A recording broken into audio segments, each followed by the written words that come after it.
एक समय की बात है जब तुलसीदास अपने गांव में रहते थे। वे हमेशा राम की भक्ति में लीन रहते थे। उनके परिवार वालों और गांव वालों ने उन्हें ढोंगी कहकर घर से निकाल दिया। इसलिए तुलसीदास गंगा नदी के किनारे रहने लगे।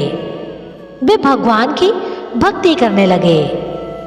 जब तुलसीदास जी रामचरितमानस की रचना प्रारंभ कर रहे थे, उसी दिन उनके गांव में एक लड़के का विवाह हुआ।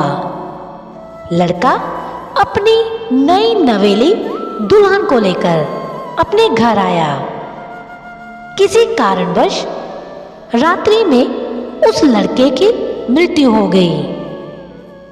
लड़के के परिवार वाले रोने लगे। जब सुबह हुई तो सभी लोग लड़के को अर्थी पर सजाकर शमशान ले जाने लगे। तभी लड़के की पत्नी भी सती होने की इच्छा से अपने पति की अर्थी के पीछे पीछे चल पड़ी। लोग उसी रास्ते से जा रहे थे जिस रास्ते पर तुलसीदास जी रहते थे। जब लोग जा रहे थे तो लड़के की पत्नी की नजर तुलसीदास जी पर पड़ी। नवविवाहित दुल्हन ने सोचा कि वह अपने पति के साथ सती होने जा रही है। एक बार वो इस ब्राह्मण देवता को प्रणाम कर ले। नवविवाहित दुल्हन को ये पता नहीं था कि वे तुलसीदास जी हैं। उसने तुरंत तुलसीदास जी के पैर छुए और उन्हें प्रणाम किया।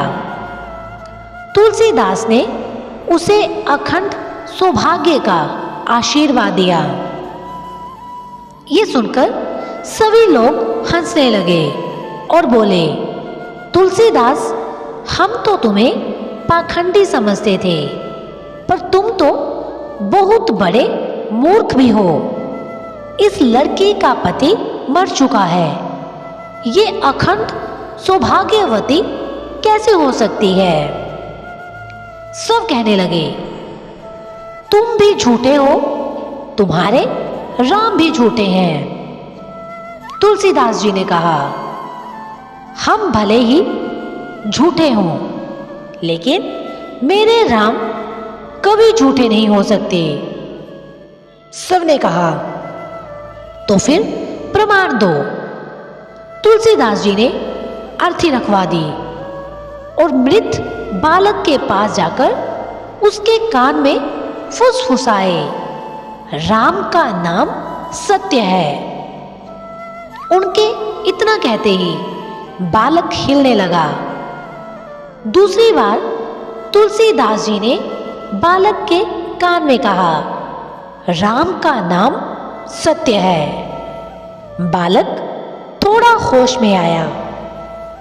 तुलसीदास जी ने तीसरी बार फिर बालक के कान में कहा, राम का नाम सत्य है।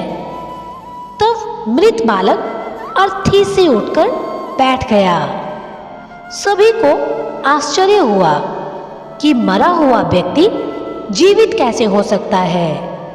सभी ने तुलसीदास को पूर्ण संत मान लिया।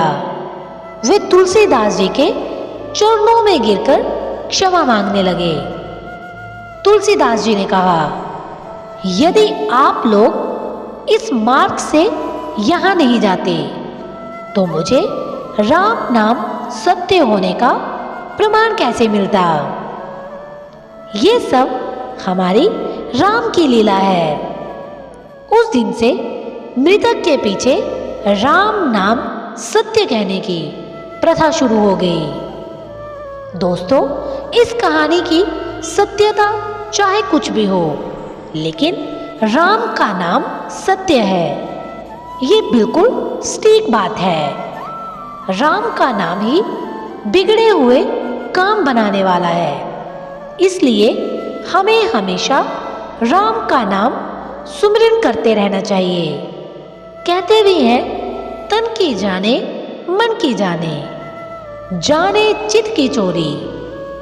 तन की जाने मन की जाने, जाने चित की चोरी। उस श्री राम से क्या छिपावे, जिसके हाथ है सबकी डोरी। ये थी आज की कहानी। फिर मिलेंगे नई कहानी के साथ। तब तक के लिए अपना ख्याल रखना और ऐसी ही कहानियाँ सुनने के लिए चैनल को सब्सक्राइब और बेल आइकन को प्रेस करना मत भूलना।